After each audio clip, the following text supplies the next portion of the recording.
He worked hard. They only had 3 days off a year for New Year's. Besides that, it was 7 days a week.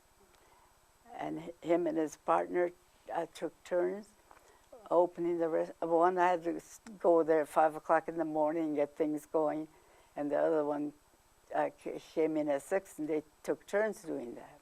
There was a sugar beet factory in Oxnard at the time, and I think it was seasonal work, but they all came to, mostly they were bachelors.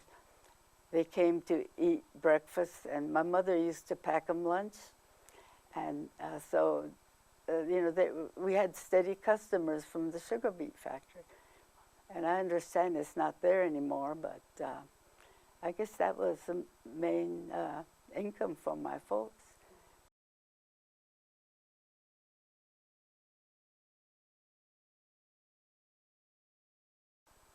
Well, my uncle wrote and said, if you're planning to come back to Japan, you better come back soon because there's going to be a big war. I guess he knew that my parents had planned to go back to Japan someday, and they couldn't afford to buy a house before they came to the States, and my dad had always dreamed about building a house on the hill overlooking the inland sea, but he died a year after we went to Japan, so his dream never came true. I think, though, that they had always hoped to go back because in those days they couldn't get their citizenship, they couldn't buy land. So the only Japanese people that were able to own land was the ones that came here first and had old enough children who were American citizens to buy property. And so that's one reason why we went back to Japan. It was their dream that someday they would have a home of their own. And if they had stayed in Japan, that dream, probably wouldn't have happened. But in my dad's case, he had enough money when he went back to Japan, but due to ill health, his dream never came true.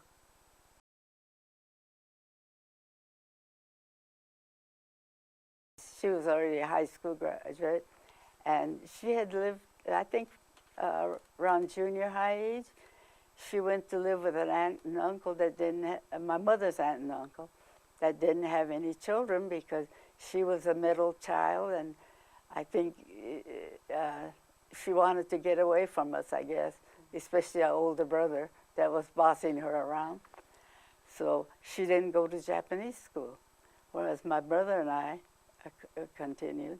So when we went to Japan, we had no problems with the language. We were able to read the street signs.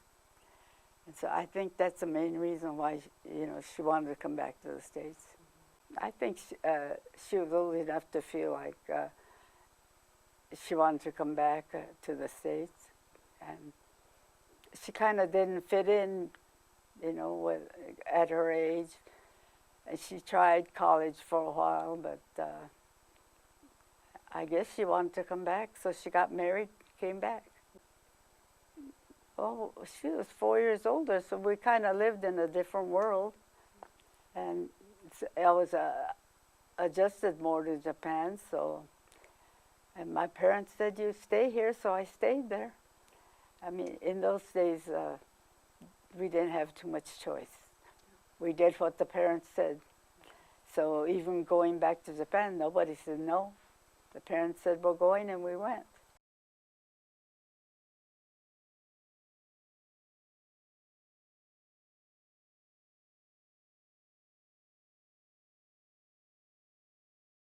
We knew nothing about what was going on. In Japan, they only let you know what you want to know, and of course, maybe the Japanese government didn't even know about that. I don't know. But we didn't know they were in internment camp, but Mitsue told me once that I guess, general manager or whatever of JCPenney in Oxnard somehow located her and wrote to her and said, if there's anything I could send you, let me know.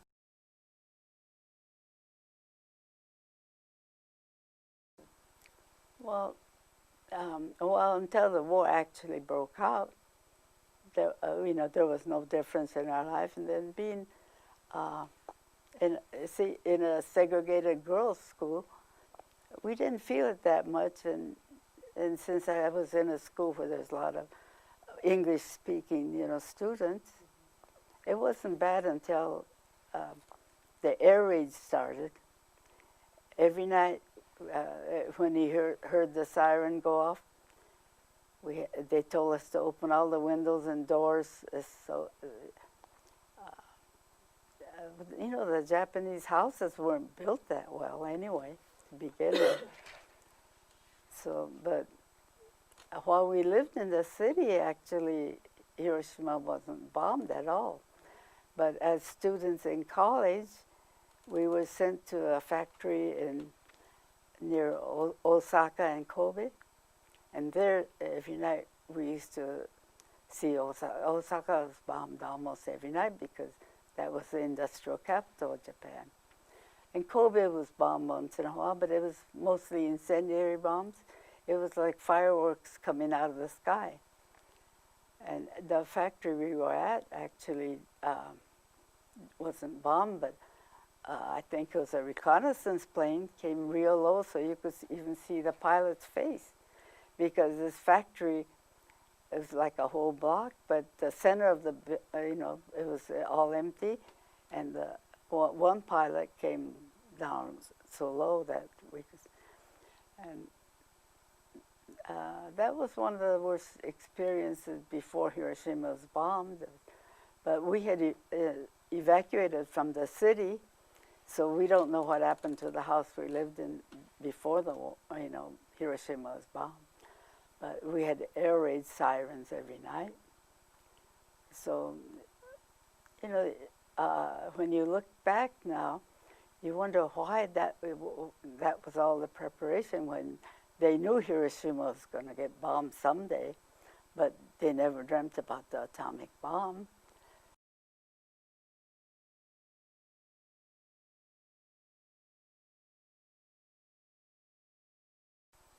When the bomb was actually dropped, my girlfriend and I were sitting at the table where the radios were, and then we just saw this flash and bang and everything was gone, and I was blown up and she went down, and she was caught between a table and a chair, so I got her out, and we were fortunately able to save some of the people.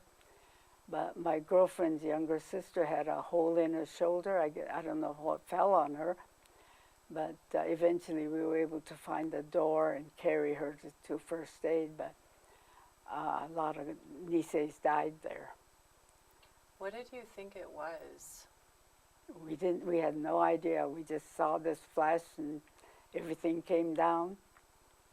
And, the beautiful pine trees in the yard, they caught on fire, and some of them were just pulled out of the ground. There was a wind. And some people said they had rain. It was depending on where you were. It was different. So I guess that's what the A-bomb does. But later on, I heard there was a man sitting on a cement steps waiting for the bank to open, and his shadow was just baked onto the cement. And well, after it took us all day to, this happened 8 o'clock in the morning, and trying to help some of the people, you're in a different state of mind. I mean, you do whatever you can. Some people you got out, they just took off and went home to see if they could find the family. Some of us stayed behind to do what we can, but it got so bad and we had so many injured, especially this girl with a hole in her shoulder. We found the door and carried her to first aid. And this happened at 8 o'clock in the morning, and by the time we headed home, it was after midnight. I had cuts on my back, and I must have had 4 or 5 cuts. And my mother said my hair was full of glass. And when she came back the next morning, we had, when things got real bad, we moved. So we were in this city, miles from the city actually. And my mother was living with a cousin and her kids because her husband was in the Navy. So they shared this two-story house. And I guess upstairs was just full of glass. You couldn't go up there. So I was sleeping right in the Japanese house. You go in, that's where you take your shoes off and go into the room. There's a small room there. And that's where I was sleeping when my mother came to look for me next day. And her cousin told her, let her sleep. She didn't get home till late last night. But my mom had to wake me up to make sure I was alive. And then she said my hair was full of glass and I was covered with blood. And I must have looked terrible then, but she was glad I was alive. What happened to the building that you were in? You said you found the door, but nothing was left. I imagine it must have burned after because the pine trees was pulled out of the ground, and it was swirling in the air. I saw that, and then I saw the soldiers. You know, they were training or doing exercise or something. They had their shirts off, and they were just swollen, and they're walking like zombies, and you could see the skin hanging from their hands, and they looked like they were in a daze, and the upper part of their body, their face and hands were all burned, and they eventually went into the river, and I imagine that's where they died, because they found a lot of dead bodies in the river. But I think in your normal mind, if you see something like that, you go crazy. But at a time like that, we saw them, and I called to one of the guys who I thought I knew, but he just walked by. And this is a lot of people, I guess with the heat, they all tried to get to the river. And we were near a river, so that's why we saw all these burnt people, and especially soldiers without their shirts. It was like watching a horror movie. what did the city look like as you were walking home? It was all ashes. I don't remember going by that big dome building, but I think it was more of survival. My brother came back a few days later, and he said, "You actually crawled across that railroad crossing?" And I said, "Well, that was the only way we could get by." Was it over a river? Yeah, it was over the river. And, you know, late at night and it's dark, but I guess when you're desperate, you do anything. How far was it from where you were to home? God, I don't know how many miles, but we walked across the whole city and out to the suburbs, so it's quite a ways. But I guess most people couldn't believe that we survived. But you're not in an ordinary state of mind at a time like that. I don't know, for a long time my mother wouldn't let me out of the house because they didn't know when I was going to collapse. But since she was able, she had there was no Red Cross then. The survivor had to go help whoever needed help. And she used to she talked about mass graves, because they didn't have time to contact the family, or they didn't know who they were burying actually. And one thing she told me that was this woman's stomach was, like she was pregnant, and the doctor just took a scissor and cut it to drain it. And now, of course, this man whose shadow was burned on the back step was famous. But I never saw those things because my mother didn't want me to see them.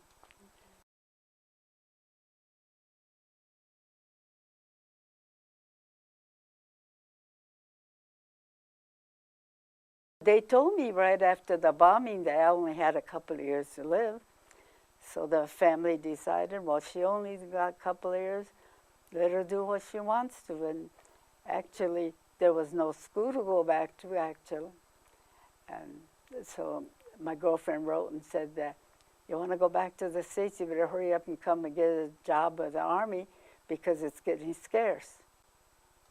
When I went to work for the Army, it was kind of a different, exciting life. So I didn't even think about how long I was going to live. So I just tried to make the most of every day. And it was an entirely different life from what I had in Hiroshima. And it was kind of exciting working in the PX because you met a lot of different people, some important, some not so important.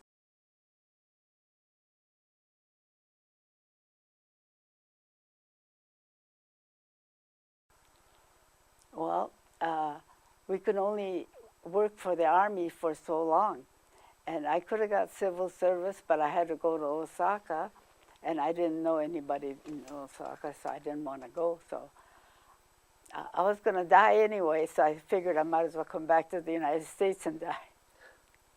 I hope there's never another war like that. I just hope there won't be another war where so many people are killed, and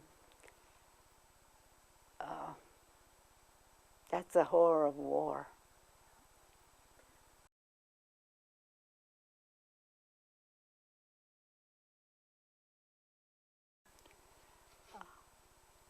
You know, nobody's actually done an interview with me about A-bomb, so, but it's something you never forget.